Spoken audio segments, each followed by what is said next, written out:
إن الحمد لله نحمده ونصلي على رسوله الكريم أما بعد أعوذ بالله السميع العليم من الشيطان الرجيم من همزه ونفخه ونفسه بسم الله الرحمن الرحيم أمن خلق السماوات والأرض وأنزل لكم من السماء ماء فأنبتنا به حدائق ذات بهجة ما كان لكم أن تنبتوا شجرها أإله مع الله بل هم قوم يعدلون۔ محترم بھائیو، آج انشاءاللہ 20ویں پارے کا خلاصہ آپ کے سامنے پیش کرنا ہے۔ اس پارے میں سورہ نمل کا آخری حصہ ہے، اس کے بعد سورہ قصص مکمل ہے اور سورہ عنکبوت ہے۔ سورہ نمل کا جو حصہ اس پارے میں ہے، اس پارے کے شروع میں اللہ رب العالمین نے مشرکین کو مخاطب کرتے ہوئے ان سے چند سوال پوچھے ہیں، اور ایک عام عقل رکھنے والا انسان بھی اگر ان سوالوں پر غور کرے تو اللہ کی توحید کو سمجھنا اس کے لیے انتہائی آسان ہے۔ وہ کبھی بھی اللہ کے ساتھ شرک نہیں کر سکتا۔ جو انسان قرآن پر غور کرے، قرآن کو سمجھ لے، اللہ کا تعارف کرانے والی کتاب قرآن، اس توحید سمجھانے والی قرآن سے بڑھ کر دنیا کی کوئی اور کتاب نہیں ہو سکتی۔ اللہ تعالیٰ فرماتے ہیں امن خلق السماوات والارض وانزل لکم من السماء ماء، کون ہے جس نے پیدا کیا آسمانوں کو اور زمین کو؟ تم تو اگر بتوں کے سامنے جھکے ہوئے ہو، تمہیں روزی دینے والے یہ ہیں، تمہاری فریادیں سننے والے یہ ہیں، تو یہ بتاؤ آسمانوں کو پیدا کرنے والا کون ہے؟ زمین بنانے والا کون ہے؟ وانزل لکم من السماء ماء، اور تمہارے لیے آسمان سے پانی برسانے والا کون ہے؟ فانبتنا به حدائق ذات بہجہ، پھر اس پانی کے ذریعے اس مردہ زمین سے نباتات نکالنے والا کون ہے؟ ما کان لکم ان تنبتوا شجرہا، تم اس کو نکال نہیں سکتے۔ اِلٰہ مع اللہ، کیا یہ سارے کام کرنے میں اللہ کے ساتھ کوئی اور شریک ہے؟ کیا آسمان بنانے میں کوئی اور تھا اللہ کے ساتھ؟ زمین بنانے میں اللہ کے ساتھ کوئی اور تھا؟ آسمان سے پانی برسانے میں اللہ کے ساتھ کوئی اور تھا؟ جب ان کاموں کے کرنے میں اللہ کے ساتھ کوئی اور نہیں ہے تو پھر تمہاری مشکلیں حل کرنے میں کیوں اور کوئی شامل ہے؟ وہ کام اتنے بڑے بڑے اللہ نے اکیلے کر لیے، اور یہ دنیا کے کام کرنے میں اللہ نے اور دوسرے ساتھی شریک کر لیے، اللہ سے اکیلے سے نہیں ہوتے تھے۔ بل ہم قوم یعدلون امن جعل الارض قرارا، پھر ان سے سوال کریں، پوچھیں کس نے زمین کو جو ہے قرار بخشا ہے؟ یہ ہلتی نہیں ہے، اس میں توازن ہے۔ توازن ہے تو تم رہ رہے ہو، اگر یہ ہلنے لگ جائے، تھوڑی سی ہلے تو کس طرح زلزلہ آ جاتا ہے۔ کس نے زمین کو پانی پر ٹھہرا دیا؟ وجعل خلالها انہارا، اور پھر اس زمین سے نہریں تمہارے لیے جاری کر دیں۔ وجعل لها رواسیا، اور اس نے اس زمین میں پہاڑوں کو گاڑ دیا۔ وجعل بین البحرین حاجزا، سمندروں کے درمیان پردے حائل کر دیے، ایک سمندر کا پانی کھارا، ایک کا میٹھا، اس کا پانی دوسرے کے ساتھ مکس نہیں ہوتا۔ یہ کون کرنے والا ہے؟ اِلٰہ مع اللہ، کیا ان سارے کاموں کے کرنے میں اللہ کے ساتھ کوئی اور ہے؟ بل اکثرهم لا یعلمون، بلکہ ان کے اکثر لوگ جانتے ہی نہیں، ان چیزوں پر غور کر کے اللہ کو نہیں پہچانتے۔ امن یجیب المضطر، پھر ان سے پوچھو، بتاؤ کیا ہے کوئی، کون ہے جو پریشان حال کی دعا کو سننے والا ہو؟ مضطرہ، پریشان حال بندہ، دکھی بندہ، مشکلوں میں پھنسا ہوا بندہ، دنیا کے جس کے چاروں طرف سے دروازے بند ہو چکے ہوں، کوئی اسے آسرا اور سہارا نظر نہ آ رہا ہو، تو اس کی فریاد کو کون سنتا ہے؟ پیچھے سورہ یونس میں ہم پڑھ آئے ہیں کہ مشرکین بھی جب پھنستے تھے، ان کی کشتیاں سمندروں کی موجوں کے اندر پھنس جایا کرتی تھیں، تو مخلصین لہ الدین، دعوا اللہ مخلصین لہ الدین، خالص ہو کر اللہ کو پکارا کرتے تھے اس وقت۔ امن یجیب المضطر، اللہ فرماتے ہیں ان مشرکوں سے پوچھو کون ہے پریشان حال کی دعا کو سن کر اس کی پریشانی کو دور کرنے والا، وَيَكْشِفُ السُّوءَ، اس سے اس کی پریشانی کو ہٹانے والا، وَيَجْعَلُكُمْ خُلَفَاءَ الْأَرْضِ، اور زمین میں بادشاہتیں دینے والا کون ہے؟ اِلٰہ مع اللہ، اللہ کے ساتھ کوئی اور بھی ہے یہ کام کرنے والا؟ قَلِيلًا مَا تَذَكَّرُونَ، بہت تھوڑے نصیحت حاصل کرتے ہیں، توحید کو سمجھنے والے بہت تھوڑے ہیں۔ اگر ان کاموں کے کرنے میں اللہ کے ساتھ کوئی اور شریک نہیں ہے تو پھر شکریہ بھی اسی رب کا جس رب نے آسمان بنایا، جس رب نے آسمان سے بارش برسائی، جس رب نے زمین بنائی، اس سے نباتات اگایا، اور تمہاری پریشانیوں کو سننے والا، مشکلوں کو ٹالنے والا، اور ہر ایک کام کا مدبر الامر اگر وہی ہے تو جھکو بھی اسی کے سامنے۔ پریشانی آ جائے تو پریشانی کے حل کری اسی کے در پہ جا کے ہاتھوں کو پھیلاؤ، اسی کا شکریہ ادا کرو جب مشکلیں حل ہو جائیں، جب بارش برس جائے، جب تمہیں نباتات مل جائے، تمہیں رزق کی فراوانی ملے، پھر شکریہ بھی اسی کا، رکوع بھی اسی کے سامنے، سجدہ بھی اسی کے سامنے، نظر و نیاز بھی اسی کے نام کی، دعا بھی اسی کے آگے، سب کچھ الہ بھی وہی ہے۔ پھر اے الہ مع اللہ، اللہ کے علاوہ کوئی اور الہ نہیں۔ امن یہدیکم، پھر آگے اللہ تعالیٰ نے فرمایا اور سوال کیا، کون ہے جو تمہیں راہ دکھائے، فی ظلمات البر والبحر، خشکی اور تری کے اندھیروں میں، ویرسل الریاح، اور کون ہے جو ہوائیں چلاتا ہے، بشرم بین یدی رحمتی، بارشوں سے پہلے جو ٹھنڈی ٹھنڈی ہوائیں چلتی ہیں اور بارشوں کی خوشخبری لے کر آتی ہیں، وہ چلانے والا کون ہے؟ الہ مع اللہ، اللہ کے ساتھ کوئی اور بھی ہے یہ کام کرنے والا؟ تعالی اللہ، آخر میں فرمایا اللہ بلند ہے، اما یشرکون، ان کاموں سے جو یہ مشرک کر رہے ہیں، یہ سارے کام کرنے میں ایک اللہ اکیلا ہے، تو پھر شکریہ کا حقدار بھی وہی ہے، سجدے کا حقدار بھی وہی ہے، نظر و نیاز بھی اسی کے آگے، جب پریشانیاں آتی ہیں تو اسی کے در پہ جاتے ہو، جب ٹل جاتی ہیں تو پھر غیروں کا شکر ادا کرتے ہو۔ آج بھی دیکھ لیں اکثریت کلمہ پڑھنے والوں کی حالت یہی ہے، جب پریشان بیٹا مل جائے تو پھر شکرانے کے درباروں پہ جا کر، آستانوں پہ جا کر، خانقاہوں پہ جا کر وہاں پہ دیگیں چڑھا رہے ہوتے ہیں، وہاں پہ شکریہ ادا کرتے ہیں، اور پھر پوچھا جائے تو کہتے ہیں بزرگوں کا کرم ہوا، پیر صاحب کا کرم ہوا، فلاں کے طفیل سے ملا، فلاں کے واسطے سے ملا۔ یہی شرک تو ہے۔ دینے والا رب یہ سارے کام کرنے میں اللہ کے ساتھ اگر کوئی شریک نہیں ہے تو پھر شکریہ بھی اسی کا، دعا بھی اسی کے سامنے، پریشانی آ جائے مانگنا بھی اسی سے ہے۔ اور اس رب نے نہیں کہا کہ یہ فلاں فلاں کے واسطے اور وسیلے سے مانگو گے تو پھر سنوں گا، نہیں۔ پیچھے پڑھا ہے سورہ بقرہ میں اللہ فرماتے ہیں جب بھی کوئی پکارنے والا مجھے پکارتا ہے فوراً میں اس کی پکار کو سنتا ہوں۔ یہاں بھی امن یجیب المضطر، پریشان حال کی دعا کو سننے والا کون ہے؟ آگے اس صورت میں قیامت کا تذکرہ بھی اللہ نے کیا، یوم ینفخ فی الصور، جس دن سور پھونکا جائے گا، آسمان و زمین جتنے بھی ہیں سب جو ہے بے ہوش ہو جائیں گے، اور من جاء بالحسنہ، جو انسان قیامت کے دن پھر ترازو لگے گا، نیکیاں تولیں گی، اعمال نامے تولے جائیں گے، جس کی جو نیکی لائے گا اس کو 10 گنا اس کا جو ہے بدلہ ملے گا، اور جس نے گناہ کمائے ہوں گے اسے چہرے کے بل گھسیٹ کر جہنم میں داخل کر دیا جائے گا۔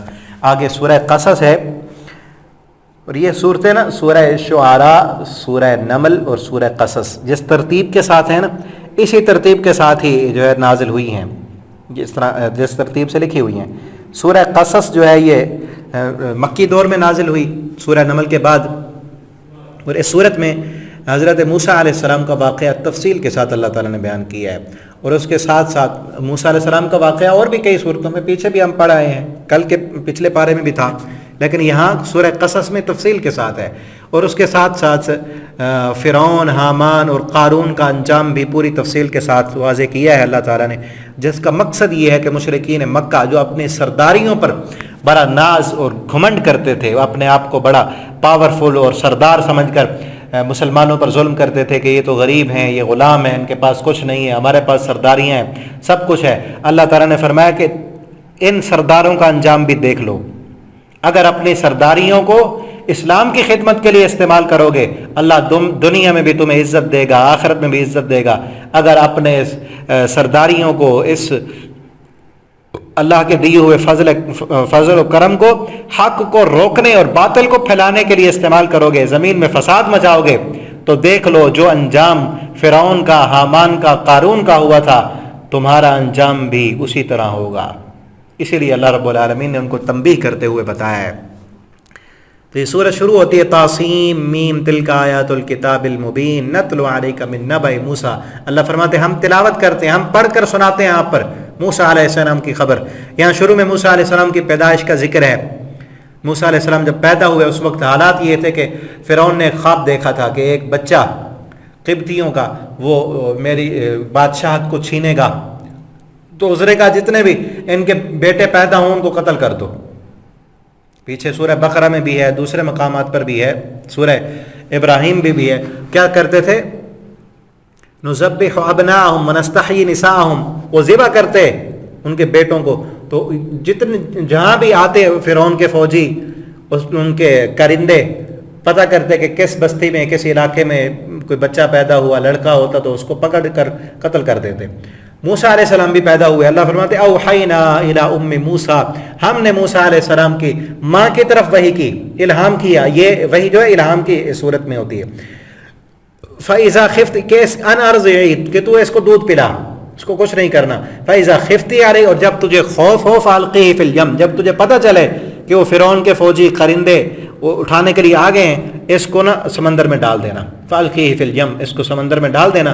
وَلَا تَخَافِي, ڈرنا نہیں. وَلَا تَحْزَنِي, خوف نہیں کرنا. إِنَّا رَادُّوهُ إِلَيْكَ, ہم اسے تیری طرف دوبارہ لوٹا دیں گے. واقعی نا بڑا دلچسپ ہے. اللہ تعالیٰ کی کامل قدرت پر انسان کا ایمان بڑھتا ہے کہ اللہ تعالیٰ جو کرنا چاہیں پوری کائنات مل جائے, اللہ کی تدبیر کے آگے کوئی بھی رکاوٹ نہیں ڈال سکتا. جو رب کرنا چاہے پوری کائنات مل کر اس کو روک نہیں سکتی, اور جو اللہ نہ کرنا چاہے پوری کائنات مل کر اس کو کر نہیں سکتی. ٹھیک ہے نا. اس واقعے سے یہ پیغام ملتا ہے. حضرت موسیٰ علیہ السلام کو ان کی والدہ نے یہ پتہ چلا کہ فوجی آئیں, صندوق میں ڈالا اور دریا میں بہا دیا. اللہ کا وعدہ تھا کہ یہی بچہ ہم واپس لوٹائیں گے. وَجَعِلُوهُ مِنَ الْمُرْسَلِينَ, ہم اسے اپنا رسول بنائیں گے. فَالْتَقَطَهُ آلُ فِرْعَوْنَ, وہ ڈالا, وہ سمندر جو ہے نا فرعون کے محل کے قریب سے گزر رہا تھا, فرعون کے فوجیوں نے اٹھا لیا اور جا کر لے گئے فرعون کے محل میں. جب دیکھا, پیچھے ہم پڑھا ہے نا سورہ طٰہٰ میں, اللہ فرماتے ہیں القیت علیک محبۃ منی, اے موسیٰ اس وقت کو یاد کرو جب ہم نے تیرے اوپر اپنی طرف سے محبت ڈال دی تھی.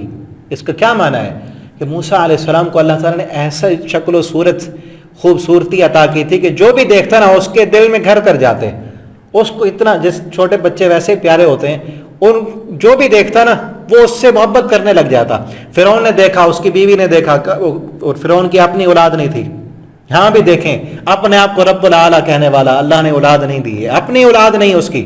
تو اس کی بیوی نے کہا کہ اس کو ہم نا اپنے پاس رکھ لیتے ہیں, اپنا بیٹا بنا لیتے ہیں, یہ پتہ نہیں ان کا تو نہیں ہوگا نا. اس نے کہا صرف قبطیوں کے ہی مار رہے تھے نا, یہ کسی اور کا ہوگا, اس کو اپنے گھر رکھتے ہیں. تو ایسے ہی کیا, وہاں پر جو ہے وہ پرورش پانے لگا. اب یہ تھا کہ پہلے زمانے میں یہ ہوا کرتا تھا کہ دودھ پلانے کے لیے نا دائیوں کو دے دیا کرتے تھے.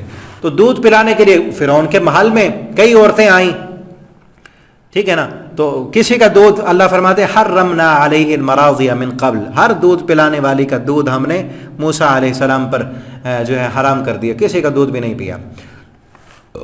اور وقالت لاختی, اس کی بہن جو تھی قصیہ فبصرت بھی, اس کو کہا کہ تو اس کے ساتھ ساتھ جا اور دیکھ کہ اس کے ساتھ کیا ہوتا ہے. تو وہ اس کی بہن بھی دیکھ رہی تھی کہ کسی کا دودھ نہیں پی رہے. اس نے کہا حل ادلکم علی اہل بیت, کیا میں ایسا گھر بتاؤں یکفلونا, جو اس کی کفالت کریں گے, جو اس کے خیر خواہ ہیں. ایسی عورت دکھاتی ہوں جو اس کو دودھ پلائے گی. وہ اپنی ماں کے پاس لے آئی واپس. موسیٰ علیہ السلام اس کا جب دودھ پینے لگے تو فوراً پی لیا. اب کیا ہوا, اب ان کو تو نہیں پتا تھا نا کہ اسی کا بیٹا. اللہ تعالیٰ نے سب کچھ چھپانا تھا اور اپنی کامل قدرت کے ساتھ سارے کام کرنے تھے. اب جو ہے موسیٰ علیہ السلام اپنی والدہ کے پاس آ گئے, اور خرچہ فرعون دے رہا ہے کہ یہ ہمارا بیٹا ہے, اس کو پالو. اور موسیٰ علیہ السلام اپنی والدہ کے پاس ہیں, دودھ پی رہے ہیں, خرچہ فرعون کے گھر سے آ رہا ہے.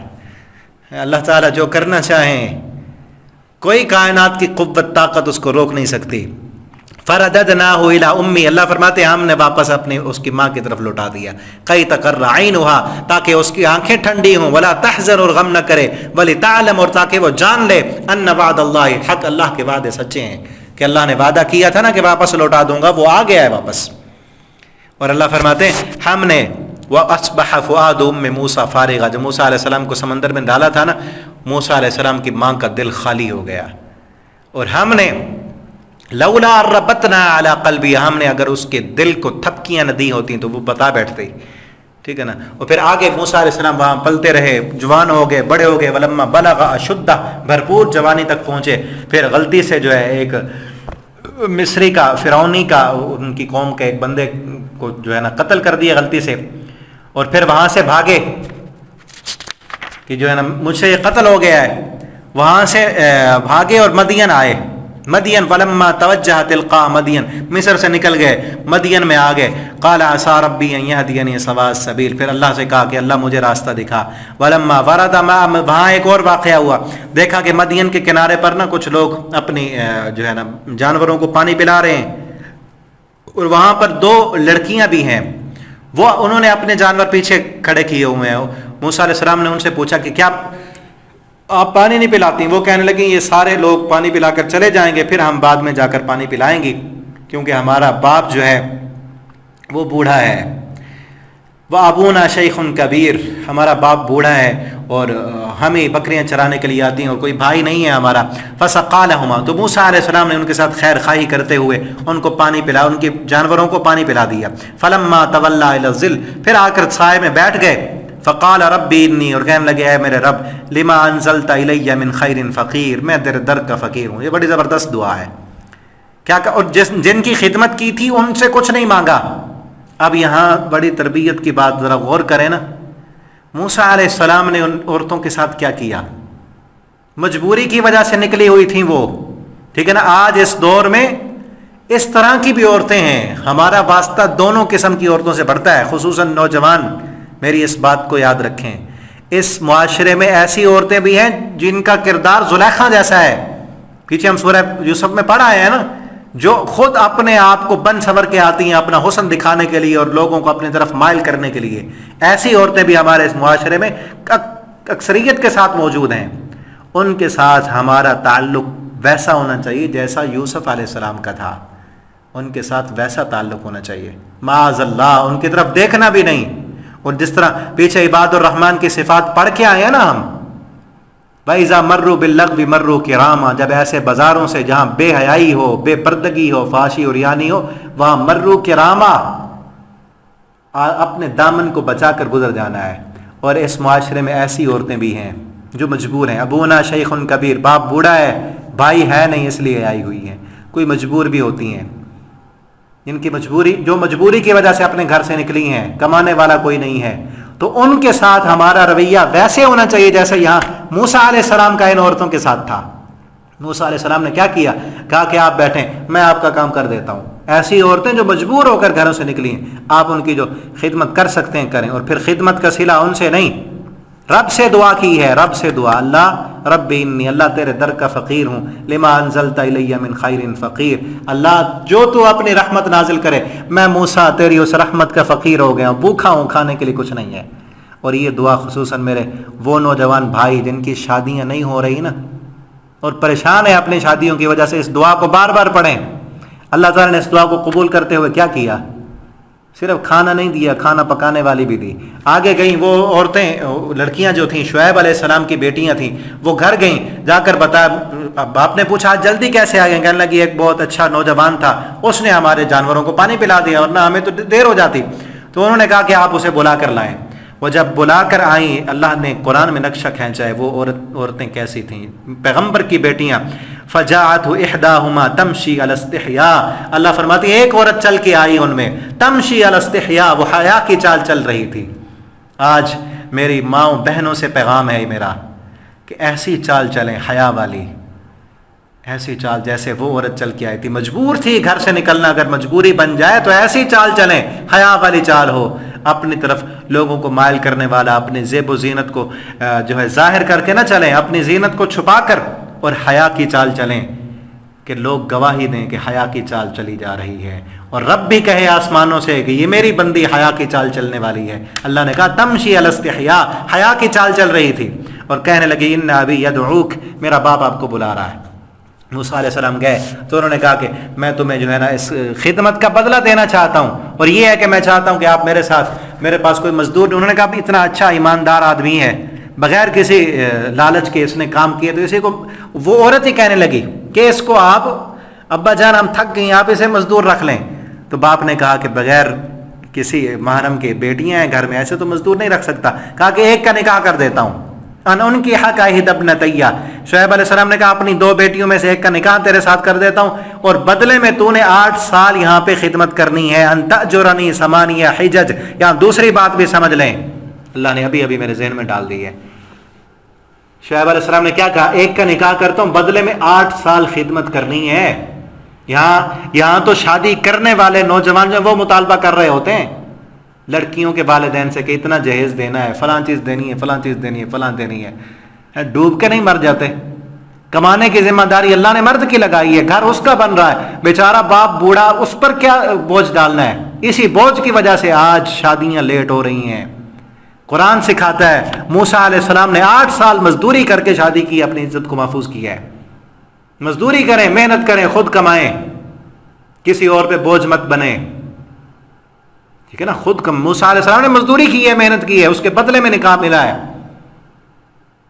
ٹھیک ہے نا۔ آج اس ہمارے یہ ہندوؤں کی طرف سے یہ کلچر آیا ہے کہ سارا سامان بھی عورت لے کے آتی ہے اور پھر یہ اٹھتا ہے اور تانے دیتا ہے، کبھی برتنوں کے تانے، کبھی کسی چیز کے تانے، کبھی کسی چیز کے تانے، یہ کیا چیز ہے۔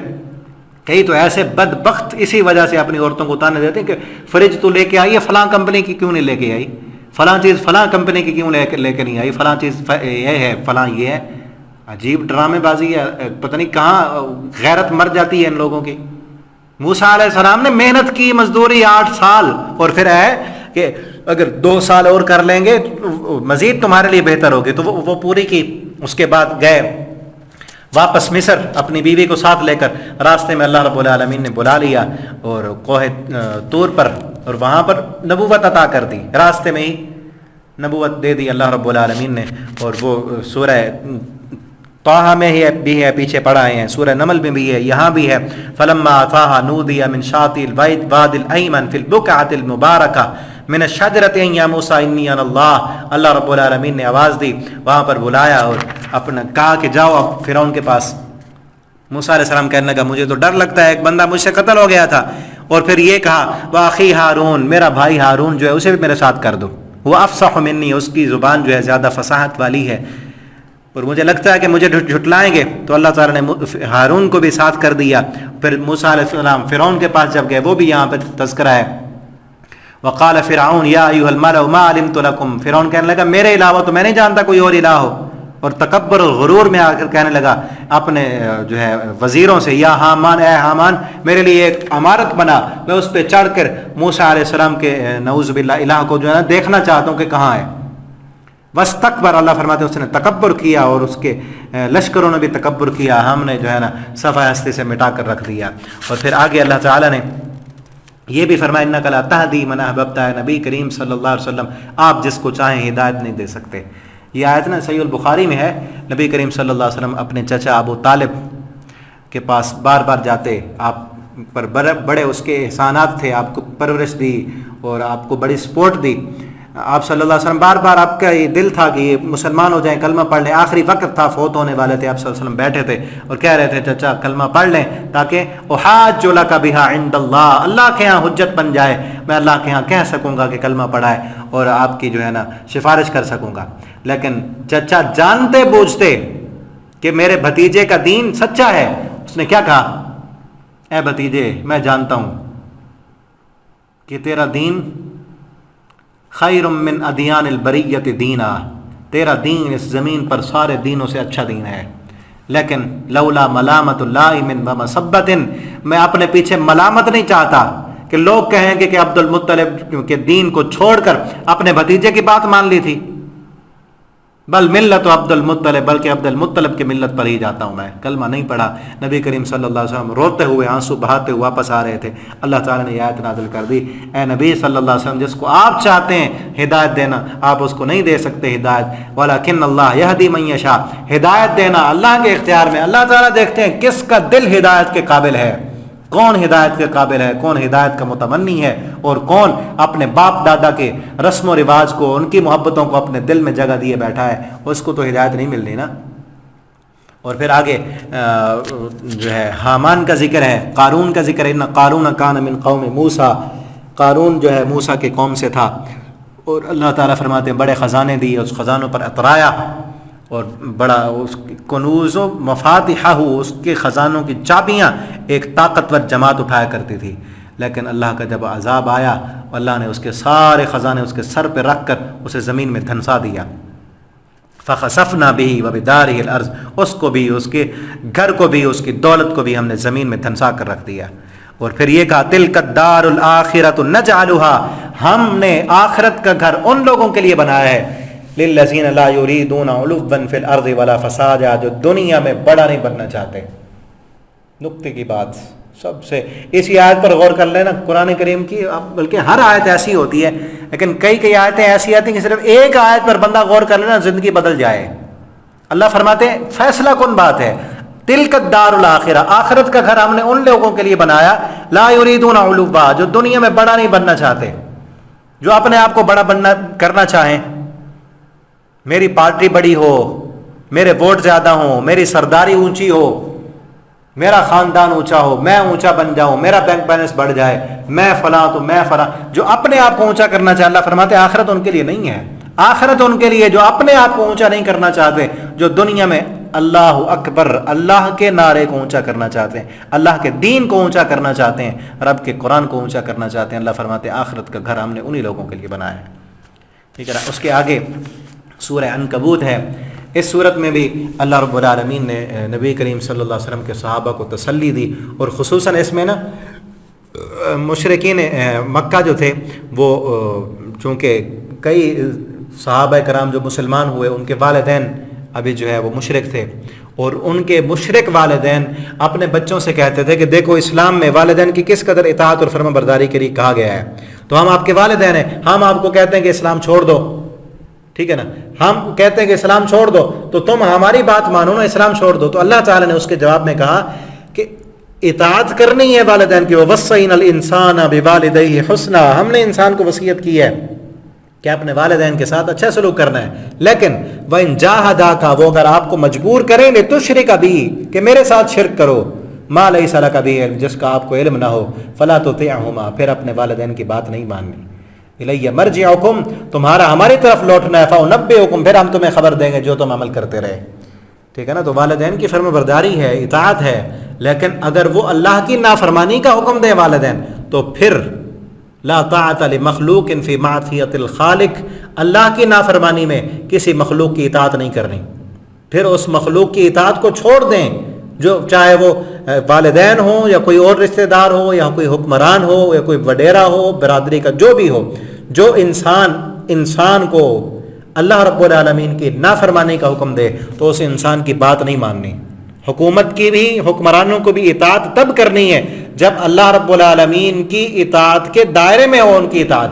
اگر وہ ہمیں کہیں کہ نماز نہ پڑھیں، زکوٰۃ نہ دیں، حج نہ کریں، فلاں کام نہ کریں، تو حکومت کی یا والدین کی یا کوئی بھی انسان ہو جو اللہ کی نافرمانی کی دعوت دے اس کی بات نہیں ماننی۔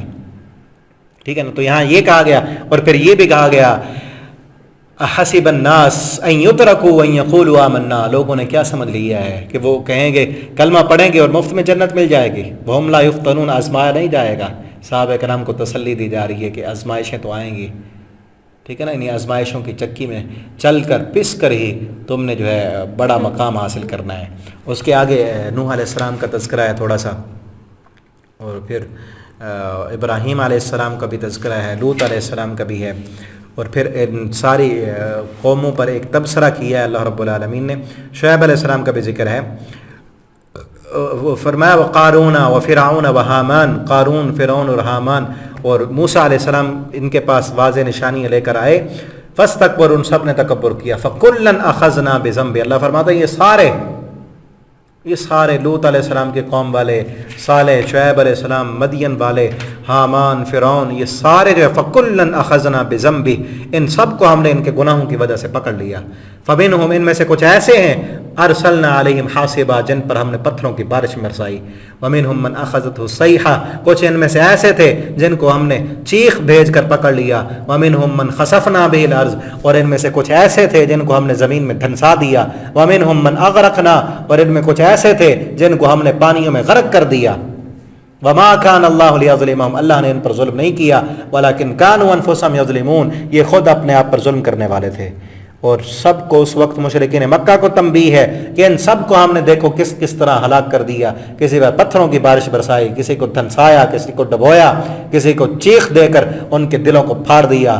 تم بھی انسان بن جاؤ ورنہ تمہارا حشر بھی یہی ہوگا۔ اور آج بھی قرآن تو قیامت تک کے لیے ہے نا، ہر اللہ کے نافرمان کو یہ قرآن بتا رہا ہے، ڈانٹ رہا ہے کہ ابھی وقت ہے، پلٹ آؤ، ورنہ اللہ کی دی ہوئی ڈھیل مہلت جب ختم ہوگی تو پھر تمہیں بچانے والا کوئی نہیں ہوگا۔